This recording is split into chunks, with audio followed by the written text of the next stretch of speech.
for 10 minutes is about some of the thoughts that came into my head at the time when I was writing my books.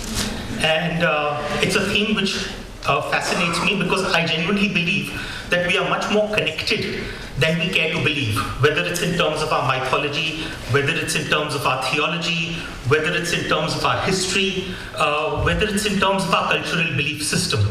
So I'd like just to present to you just some of these thoughts in no particular order.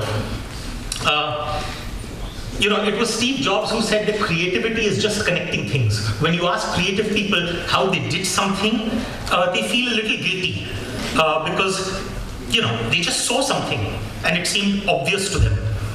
And that's pretty much what I have been doing at the time when I've been writing my books. Because I'm not a historian, I'm not a theologian, I'm not a scholar like Swamiji. So to that extent, I start with a completely blank page of paper. As they say, a myth is a lie, but it's a lie that reveals the truth. And this is something which has always fascinated me, the idea that a myth could reveal a deeper truth, undoubtedly. Right now, Swamiji and I were talking about the fact that it doesn't matter as to whether our mythology was real or not, whether it had a historical basis or not. The mere fact that it reveals a deeper underlying truth, that in itself is good enough for us. But for me, what excites me is the fact that maybe we could take this literally. Maybe we could say that our mythological figures were real. That they actually existed. So let me start by giving you an example. This is a picture of a temple. It's a temple in Calcutta. And I don't know if you can see the deity out there, but the deity is Amitabh Bachchan. I visited this particular temple and I was fascinated because there is actually a Panditji who comes in there 4 times a day in order to do an aarti. And you can see even his shoes have been kept out there. And outside the temple, you can buy a small prayer book which is known as the Amitabh Chalisa. I was like, wow, this is amazing. And I thought to myself, now this is where it gets interesting. I thought to myself that what if I was to die tomorrow morning? And I came back to this world, let's say 300 or 500 years later. And now Amitabh worship is no longer just limited to one temple, but now there are 500 or maybe 1,000 temples where Amitabh worship is happening. And I turn around to someone and I say, do you think that this God that they call Amitabh could have been a real man? Well, our mythology is precisely that. Maybe there was some great individual, whether it was Ram, whether it was Krishna, whether it was Jesus, and maybe because of the greatness of their deeds, we decided to worship them. So, since I started off with this Amitabh bit, let me tell you about a little more of the connecting the dots. This is, of course, Amitabh from his famous movie in which he wears the billa, which has the 786 on it. And it would interest you to note that actually this 786 comes from the first verse of the Quran, Bismillah al-Rahman al-Rahim, the very first line. And in Arabic, you have a numerical value attached to each alphabet. So the total numeric value of this first line of the Quran is 786, and that's why all across South Asia, Muslims consider this to be a very sacred number. So for example, you can go back to coins of 1616, which have the number 786 minted on them. There are people who will register their cars with the number 786. There are those who will take phone numbers which have the number 786. You can even see Mithun Da with 786. And of course, there's Akshay Kumar in Khiladi 786. So there's lots of 786s, and there's a reason for that. But for a minute, I want to take you through this number 786. And now let's write this number in Hindi. And let's look at each of these individual components: the 7, the 8, and the 6. See where I'm going with this? Let's flip it around. What do you get? So that's a connection of the dots for you. That's one of the ways that you can connect dots. Let's look at, for example, the concept of good and evil. All mythology, all philosophy has the concept of good versus evil. And of course, in Hinduism, we've always had the devas as the force of good, and we've had the asuras as the forces of evil. But in Zoroastrianism also, we've had the ahuras and the daivas. Of course, mirror opposites, really, in that sense, because my good guys are your bad guys, and your bad guys are my good guys. So what does it tell me? Well, probably it tells me that there is, again, something where we need to connect the dots, and we need to say that probably there was a point of common origin, and for whatever reasons they went their separate ways. So as a result of which my enemy's enemy became my friend to that extent. Let's take this a little further. For example, the origin of Judaism, Abraham. We know Abraham was a historical figure. We know that Abraham was a historical figure, lived sometime around 3000 odd BC in Mesopotamia, in a little town which is known as Ur. And what is very interesting to my mind, of course, is the fact that if I was to take this name Abraham and take the A out of that Abraham and put it at the end, I get Brahma. And of course, as per the Old Testament, we know that Abraham had a wife. His wife's name was Sarah. And of course, we always know that Brahma and Saraswati are shown. Saraswati is the consort. So again, what does it tell me? That there is a dot to be connected. That we are much more interconnected than we care to imagine. Let's go a little further. In the Bible, we have the concept of the Trinity, the Father, the Son, and the Holy Ghost. In Hinduism, also we have trinities, right? We have the male Trinity and the female Trinity, which is Brahma, Vishnu, Shiva, and Lakshmi, Saraswati, Kali. And now let's just plonk these two triangles together. We get a six-pointed star. I'm just wondering, you could possibly say that it's the Star of David. Now, this would not have interested me till the time that I was writing my last book, The Krishna Key, and I was researching into the temple of Somnath and the fact that Muhammad Ghazni had invaded this temple so often. And I found that a lithograph, which was done by an English lieutenant. And what is very interesting is that, if you look at this is the tomb of Muhammad Ghazni. It's depicted in this picture. But look a little carefully, you'll find where the red circle is. I don't know if you can see a six-pointed star out there. You'll see another one there, and you can see there are actually more than that, but these are the ones which are very clearly visible on that picture. What is interesting is the fact that during his last raid, Muhammad Ghazni picked up the sandalwood doors from the temple of Somnath, and they were carried back to Afghanistan. And when he died, those very temple doors were installed outside his tomb. So actually the doors that you are seeing there actually have, to that extent, a motif which shows where there is the intersection between Islam and Hinduism. So the way I look at it is that the intention is not to say that which came first. Let's for a minute put that aside. The intention is to say that there's so much more in common between world faiths and between world religions. Take, for example, here in Srinagar. This was the subject of my first book, actually, where there is a tomb which is known as Rozabal. It is called the Tomb of the Prophet. And the interesting thing is that the sarcophagus lies in a north-south axis along the Islamic tradition. But the grave below lies in an east-west axis, which is a Jewish burial. And outside the tomb is a carving of a pair of feet, which have crucifixion marks on it. And so the concept of that first novel which I wrote was that could this be the final resting place of Jesus Christ?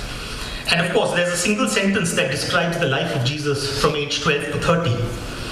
And Jesus increased in wisdom and stature and in favor with God and man.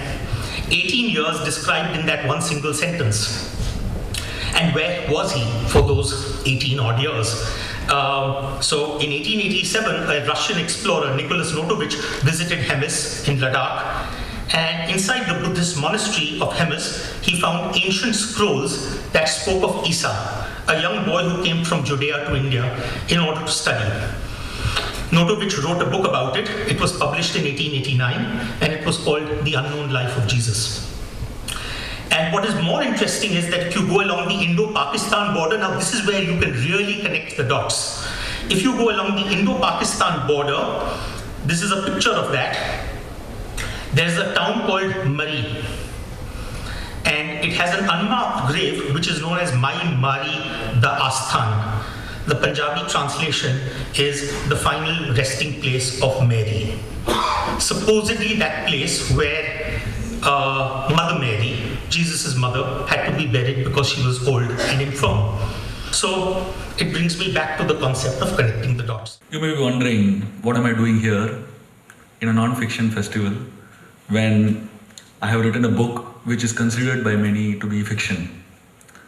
But I'm here to present to you something which will help you all understand the non-fiction element in a fictionalized thought process. So the name of the book, if you notice that I have written, is called Ramayana, the Game of Life. So the title itself shows you the connection between the two worlds.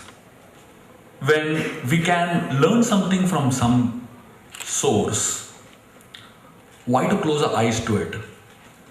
So histories like the Ramayana and the Mahabharata, if you understand them in the right perspective, in Sanskrit, where the terminologies come from, the Ramayana and the Mahabharata are called as Itihas.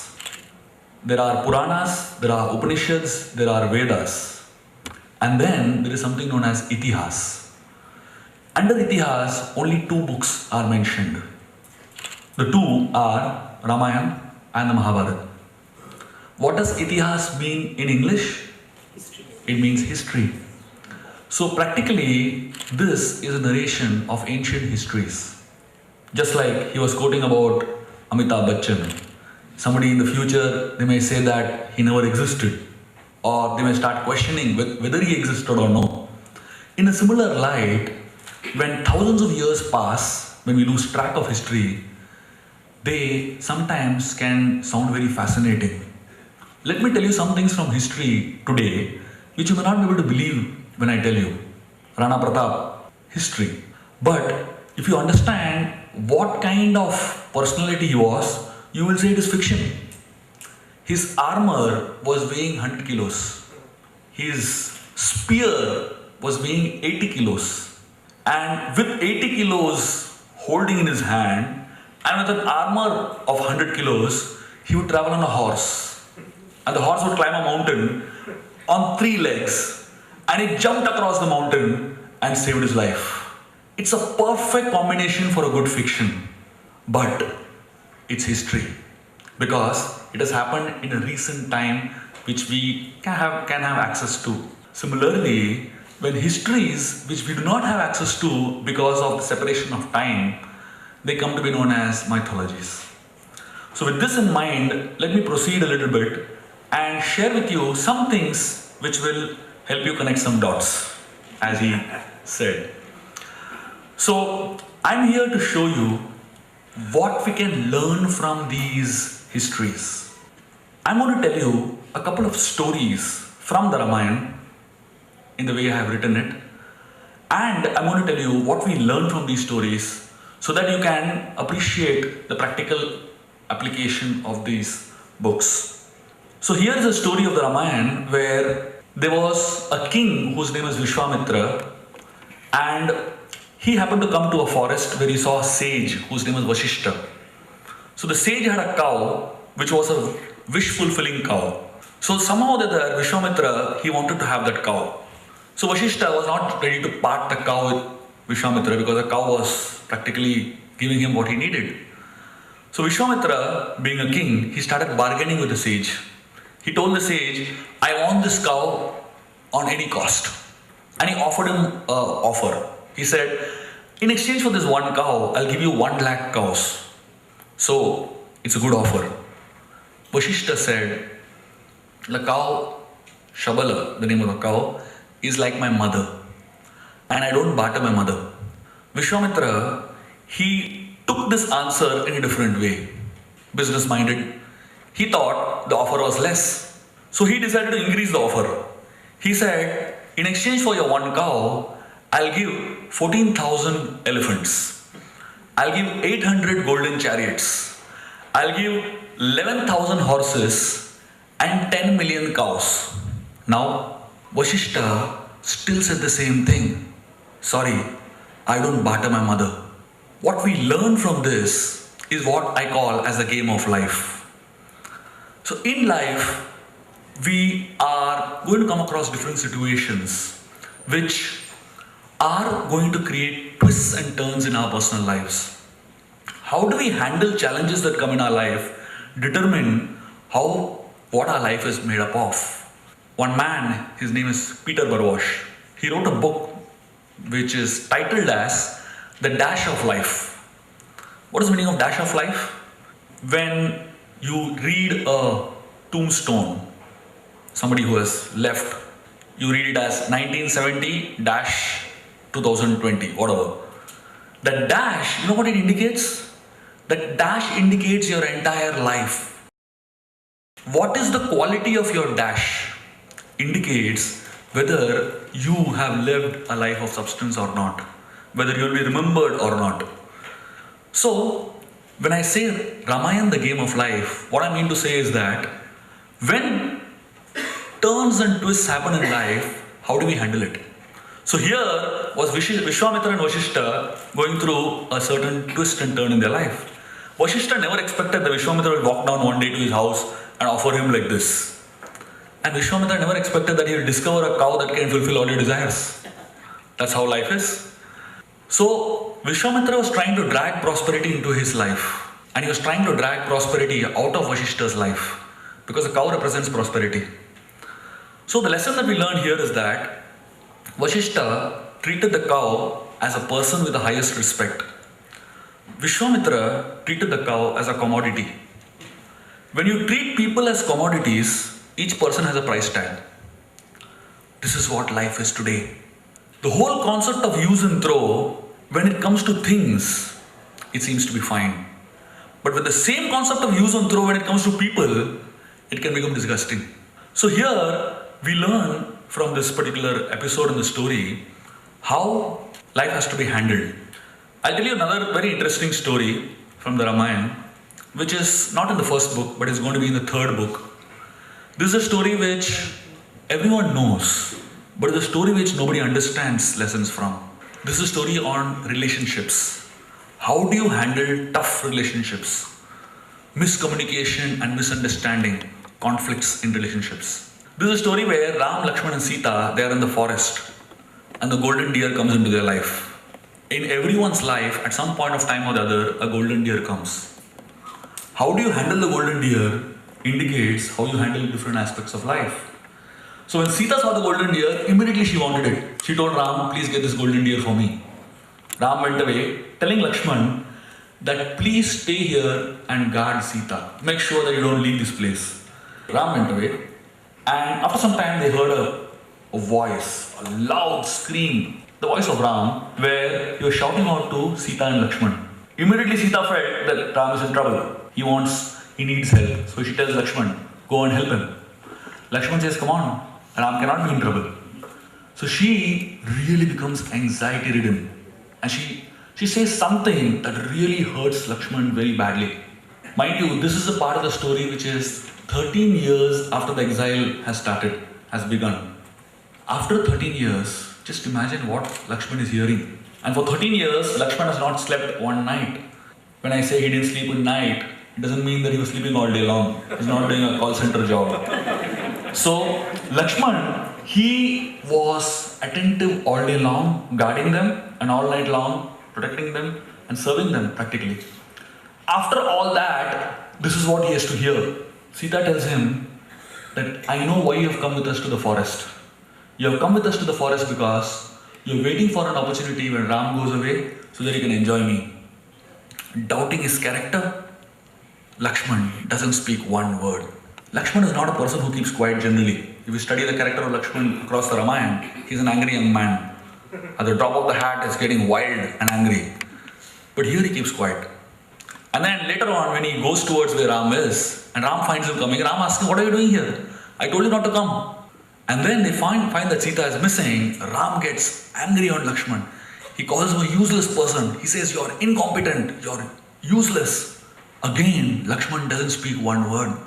Can you imagine two people you have given your life to, your youth to, the comforts of your life to?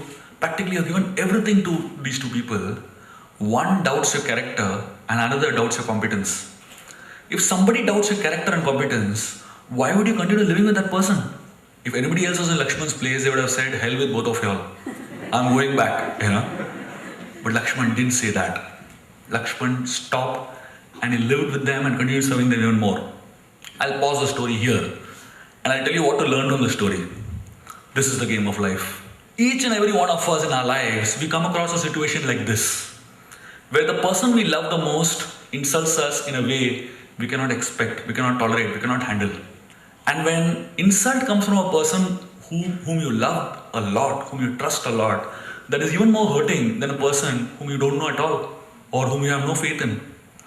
How do you handle such a situation in life? Here, what did Lakshman do as soon as he heard the insult? Most people, when they come through a situation like this, they react. Lakshman didn't react, he responded. What he did basically was, he pressed the pause button. When a movie is going on and you want to think for some time what really happened, you press the pause button. But in life, unfortunately, you cannot press the pause button because your actions are too fast. Your reactions are too fast. But if you really want to handle life in the right way, we have to learn to press the pause button. But after pressing the pause button, what do? That's more important. Lakshman, he paused for one moment when he heard Sita insulting him and he thought, why is she speaking like this? Does she really mean this? And then he realized that she doesn't mean it. Her love for Ram is coming out in the form of these words. And then when Ram is speaking those words, insulting him, does he really mean it? No. The love that he has for Sita is coming out in the form of those words. What inspired Lakshman to pause? That's very important. What really inspired Lakshman to pause is that 12 years Sita and 25 years Ram have deposited their love on this person.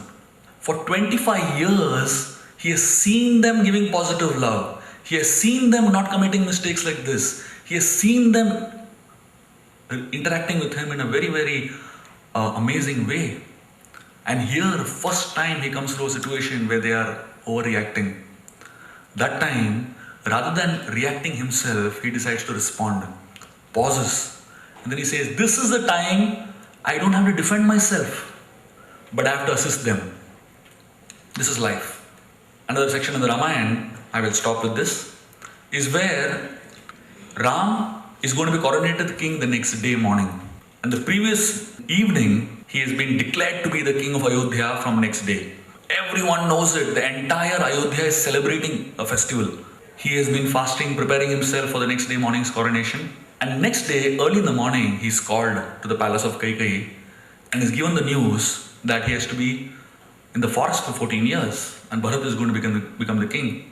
There is an analysis of what is the facial expression of Ram when he is entering into the palace of Kaikeyi, and what is the facial expression of Ram when he is coming out of the palace of Kaikeyi.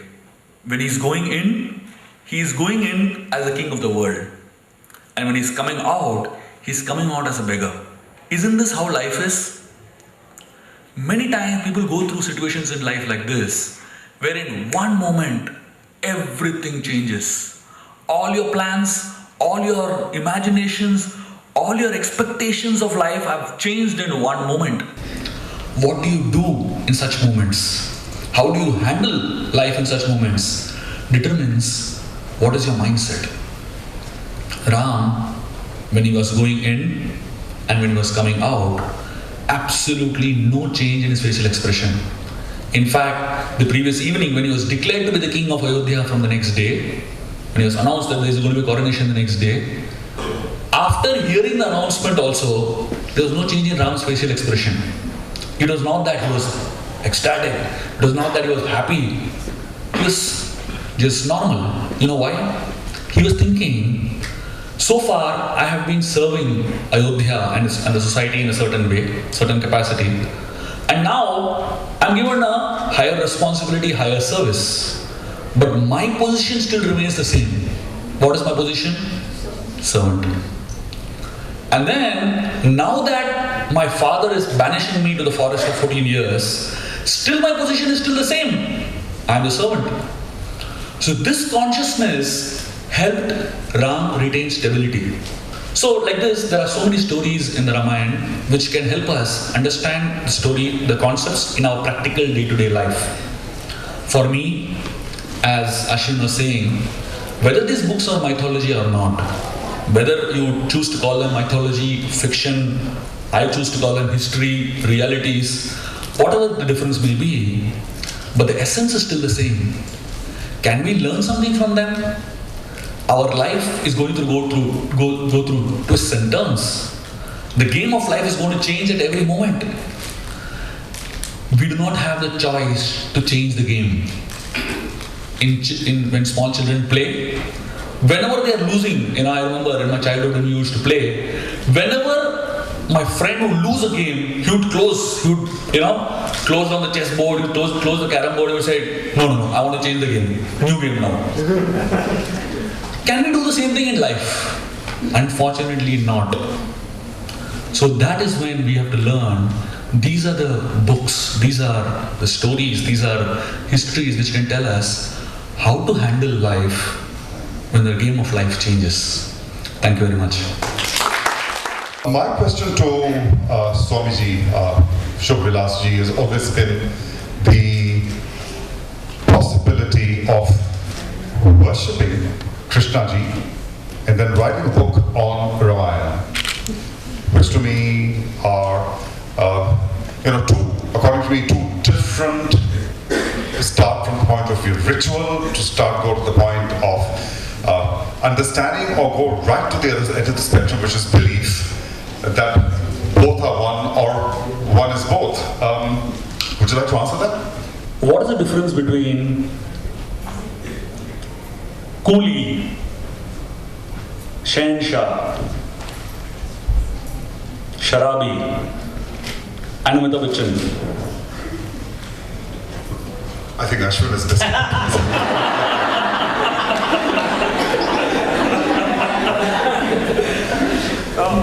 To my mind, honestly speaking, weren't the first three movies and then, of course, the actor in the movie? I mean, right? Absolutely. Sorry, I wasn't testing your knowledge. What I was trying to do was, I was just trying to answer his question. If a same person comes in a different role, that doesn't make him a different person. It just gives him a different flavor. A president of a country, when he's in the office, he's having a suit and tie, or maybe a dhoti and a kurta in India, or he is polished, elegant, carrying himself in a very, very regal manner, answering phone calls in a certain way and things like that. When he comes home, his grandson is sitting on his back and making him a horse. Is he a horse or is he a president? It's the same thing. So when the same person comes as Ram, he is in his formal, official role. And when he comes as Krishna, he is in his unofficial, homely role. When I study these books, I always study them from the perspective of what I can learn from them. Blind following is unhealthy. But when you understand what you're reading, from the perspective of application, the knowledge comes alive. So I always prefer to study books in this way. Lovely, thank you. Young gentleman here, you have a question? Please go ahead. So, considering the topic of this discussion, mythology as history, so these characters like Rama, Krishna, so since we are considering them as real people now. So there must be some point of time in their lives where they underwent some rigorous training or something like that. So that phase has been completely disappeared because of our traditional way of treating them as some god's avatar or something like that. So what if what if that story has been brought out in front of people, it will be really inspiring. So what is your take on that? I like to think about mythology as a game of Chinese whispers. I don't know how many of you as kids have played Chinese whispers. 10 people sitting around in a circle and you whisper something into the ear of the person next to you. And then that same statement is moved around from 10 people, but what goes in and what comes out are substantially different. In our system in Bharat, for the longest time we had much more of a verbal and oral tradition rather than a written tradition. I mean, writing came into existence sometime around 300 odd BC with the Brahmini script, but we had the Vedas and so many other pieces of text which were being conveyed orally for thousands of years prior to that. But of course, there were also stories. I mean, you saw right now, for example, Swamiji could have gone on for another couple of hours and I would have been loved to be sitting here and listening to some more stories. That is the tradition of our country. We grew up on stories. But the other tradition in our country is also that we layer it with our own perspective, our own imagination. Honestly speaking, we have never distinguished in our country between Itihas and Puran. I mean, you can read history which sounds like fiction, and you can read, you can read fiction that sounds like history. I mean, so that fact and fiction distinction is is a matter of semantics, really. So if you take these stories, probably there is a kernel of truth in terms of the original story. But think about it, when we started out, we had 25,000 verses of the Jaya, which became 50,000 verses of the Bharat, and eventually became 100,000 verses of the Mahabharata. So I would imagine that a substantial amount of individual perspective. I'm trying to use the word perspective so that I don't use the word mirch masala. But the fact is that we embellished our stories. And so to a very great extent, I don't think that mythology is something which is in the nature of a static story. It is an evolving story. Probably if, let's say, we were to have a nuclear blast tomorrow morning, and think about it this way, that the only book available after that nuclear blast is my book, the Krishna Key. And someone comes along 200 years later and sees it, he will say, oh, this could have actually happened. In other words, that will be his version of history. When I was writing Chanakya's chant, I didn't have any proper story on Chanakya except for the Mudra Rakshas, which itself was a Sanskrit play written 900 years after his life. So how much of that was fact and how much fiction? But now we take it as history. So I would say that it's important to understand that mythology is an evolving story and it is embellished over the generations. But that doesn't take away from the core truth. So that leads me to a very interesting question. Just for a moment, I want all of you to think that neither of our friends are here and I'm the only one on stage. And here's my question. How many of you believe that Jesus was fiction? Raise your hands. Nobody. How many of you believe that Krishna was fiction? You do. One. Good. You believe Krishna was fiction. Fine. Interesting. Anybody out there? Okay. So, conversion is taking place now in this afternoon? I think that really is perhaps what the organizers had in mind, is that how we view, he was using the word perspective. You can use a similar word, which is called prism. How you choose to see through the prism in your mind, whether you think of Lord Ram, or whether you think of Jesus, or whether you think of Krishna as being either mythological figures which were written by some very imaginative people, or that they actually existed and therefore their lifestyles, their lifetimes were recorded as histories. Therein lies, I think, our journey in life. Because how much we choose to believe that in many ways is what governs our lives. And that, in a way, is what Shubh Vilas ji is trying to bring about in his book. I'm equally fascinated by, I've read all three books of Ashwin, I'm a great fan of his, and how much of conversion may have happened in his mind. We're going to leave that for next year. Heard a very interesting comment and analysis from him. So I just thought I should support him by sharing my views. So your question about where did these people undergo training? There is a fact that each of them, Krishna and Ram, both underwent training in the Gurukul. And there are details of what training they underwent also. So yes, everybody has to undergo training, that's for sure. But I also would like to add the fact about the Chinese whispers. He was giving this example. I'll tell you one example from the Ramayana which shows you how Chinese whispers have been dealt with in Ramayana and Mahabharata. There is one verse, one place where Kaushalya is telling Ram, she is in tears because Ram is going away for exile. So that time she is telling Ram that for so many years I have been waiting for this coronation to happen. And that time she tells, Dasha Saptacha Varshani. She uses this terminology to indicate the age of Ram. This terminology, what it translates to, Dasha means 10, Sapta means 7. Dasa Saptacha Varshani means, technically what is the age it comes to? 17. But actually Ram at that point of time was about 25. How do you understand this? That's when we need help of teachers called acharyas or guides. The word cha, whenever it is used in Sanskrit after a number, that number has to be added again one more time. So Dasha Sapta Cha means add 7 again. So 17 plus 7 is 24. That's how it comes to the right number. So if that word Cha was missing from that sentence through Chinese whispers, you would never know the right age. You take it as 17. Exactly. That's how when you study without aid of assistance of the teachers, then you make mistakes. Then Chinese whispers take over. But when you have teachers, those teachers make sure that the cha is exactly there. Ashwin, a final word?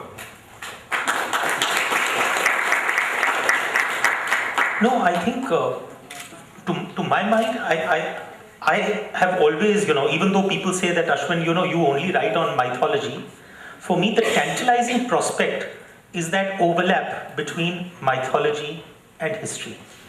And I've always maintained that the greatest pleasure is to be derived where mythology on the one hand, history on the other, when you overlap them, even the word that you get from it is mystery.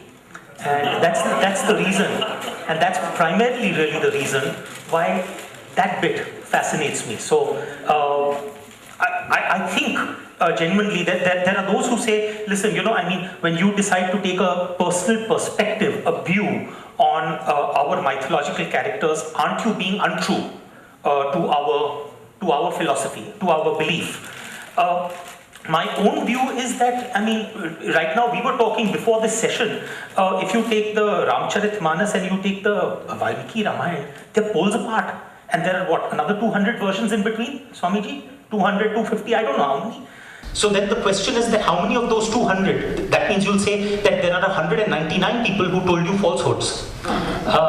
So the point I'm making is that I think mythology, by its very nature, has the ability to be able to accommodate multiple perspectives. Thank you. I wish you a lovely day. Travel with joy.